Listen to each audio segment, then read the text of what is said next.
Klarna want approve me, watch before using. Most people get this wrong, but Klarna want approve everyone automatically. You won't believe how many factors influence approval beyond just credit score. First, ensure your personal information is accurate. Name, address, and payment details must match your official records.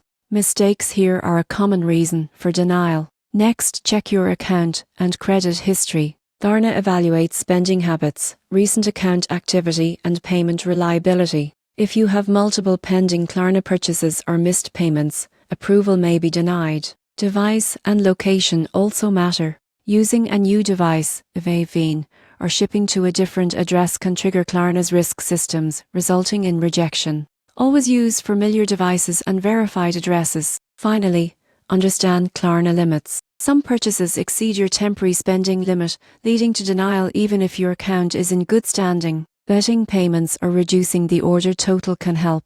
In conclusion, Klarna approval depends on accurate information, account history, device consistency, and purchase limits. Knowing these factors increases your chances and prevents frustration. Take proactive steps before relying on Klarna for payments.